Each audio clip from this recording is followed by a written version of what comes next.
This is Hidden Killers Week in Review. A look back at the most prolific stories of the week. This is the Hidden Killers podcast with Tony Brueski. Featuring retired FBI Special Agent Jennifer Coffindaffer.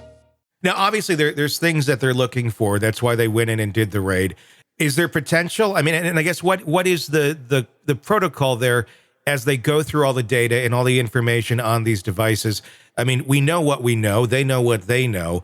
Let's say they find some more stuff that they weren't even expecting to find that is evidence of other crimes. Is that all fair game as well, even if they just happen to come across it when looking for something else? It's all fair game.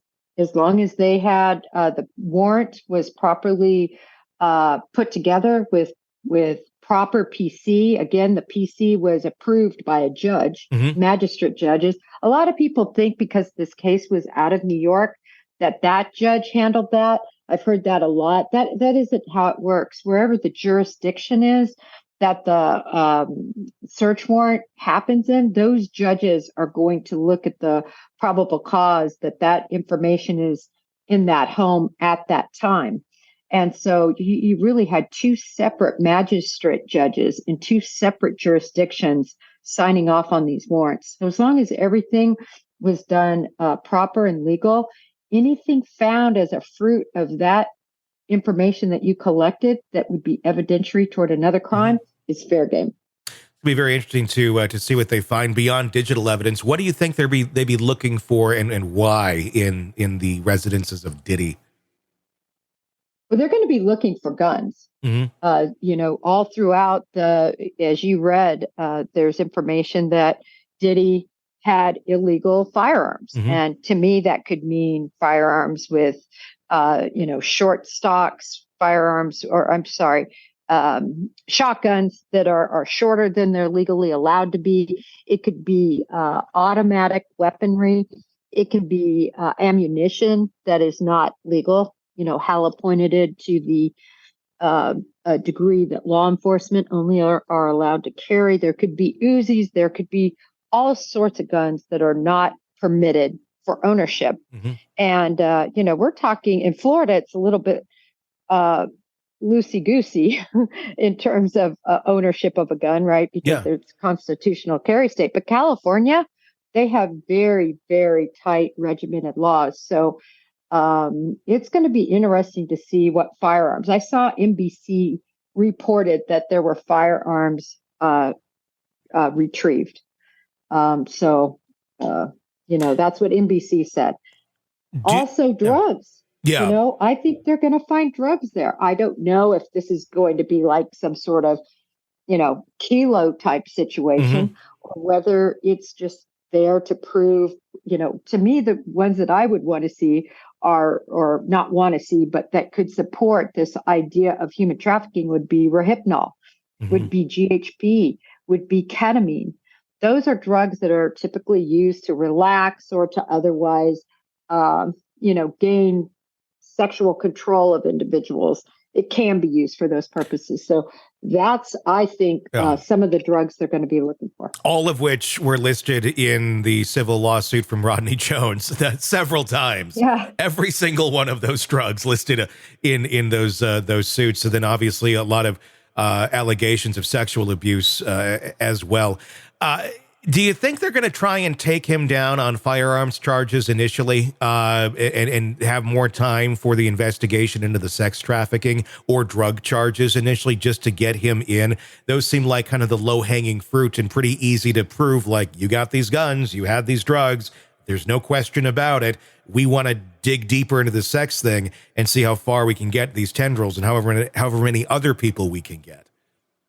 It's possible they'll do that. I think they would certainly do that with a normal individual. In other words, somebody that wasn't a billionaire. But I don't think Diddy is running. I don't think they really have to worry about him, leaving the country and trying to seek refuge someplace else. I think he's going to fight it. He's got millions of dollars to fight it. And I think that's what he'll do. Yeah. So for that reason, I think they're less concerned with a runner. And so they can take their time to properly put together their case. I think they'll also nobody's really talking about this, but they're going to bring in IRS. I would have IRS all over this to see what money transactions are going on, what's been claimed, what hasn't. IRS has huge teeth, huge. And I also think that they're going to be looking at and interviewing, if they haven't already, Usher and Bieber. I mean, these are two kids at the time that lived with him. I mean, the bizarre tapes we've seen. I think that if anything happened with them, that's going to be a very strong, in support of this case against him. Yeah, very, very much so. We've seen so many bizarre videos that have come out with him with kids. We've seen the Bieber, we've seen the Usher, that interview on Howard Stern. Some of the videos I've seen, though, are even more bizarre. These are not celebrity children that are in some of these. They seem to be children that he got off the street. And then he's sitting there, and there's a bunch of his posse around him, and they're celebrating that they've rescued this person, and it's all about Diddy. It's all about what I did, what he did, and it's all this me. But look at you, you're safe now. I remember one where it was saying, say your name to the camera, and he's documenting all this and putting it all out there on social media. And the little girl says her name. She's probably like 10 or 11 years old, and she says her own last name. And she goes, no. What's your last name now? Combs. He's like convincing her that he's adopted her. And I can't imagine it's as easy as you pick a kid off the street and suddenly they're adopted. I'm wondering, who are these kids and what happened to these kids? Because he brags about them. I don't know that he truly adopted any of them, but that in itself is leading to 1,000 other questions. It is leading to a lot of questions.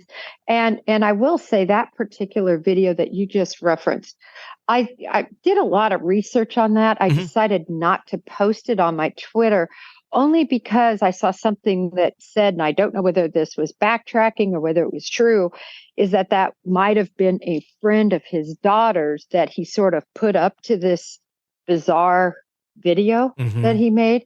And so because I couldn't really ferret out whether it was actual or contrived, I didn't end up posting it. But I'll say this, Tony, even if it was made up or just done, with this friend and it wasn't really true, weird.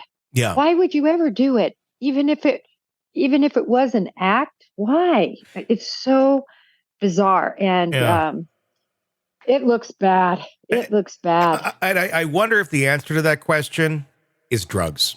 If you watch some of these videos, he does seem like someone who is on a lot of drugs. Either, and I think we've gotten used to seeing this grandiose personality of him over the years, but it was a little more calculated, I think, in the 90s and the early 2000s. Now when you see it, it's grandiose, but it's just bizarre. And it's like that. It's like the video with the kid. And we've learned about it. The allegations of drug use are pretty steep, especially in the Rodney Jones lawsuit.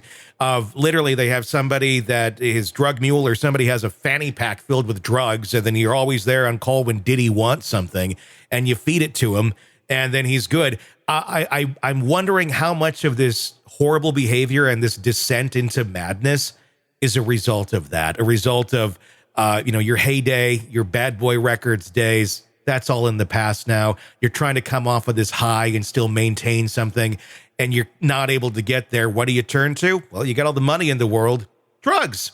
And I'm wondering how much of that behavior has been influenced by consistently being an addict. I think it's such a great point. I don't know if you saw one of his recent releases where he says he's going to get a phone and everyone can call into the phone, and because he's starting a new era and he's going to be doing some good things or something. Yeah. This is what he says. And when I was listening to that, that's exactly the impression I had, is somebody who is not truly in touch anymore. Just ridiculous. And those sorts of videos have been going on forever, as you just mentioned. So I agree in these cases with a lot of these individuals when they're using. And did you see the pictures of him in LA, by the way? Yes, and a buffet of some sort.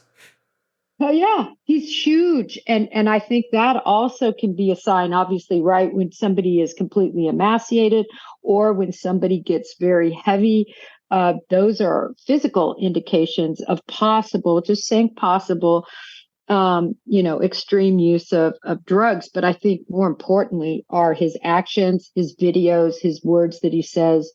Wow. Yeah.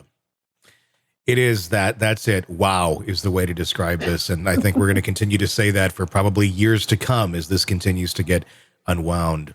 Sick of the ads? We are too. Start listening with no commercials now and get access to all of our episodes in advance of everyone else. Become a True Crime Today Premium Plus subscriber on Apple Podcasts. Search True Crime Today Premium Plus on Apple Podcasts or go to our podcast page and sign up now. True Crime Today Premium Plus. Sign up now.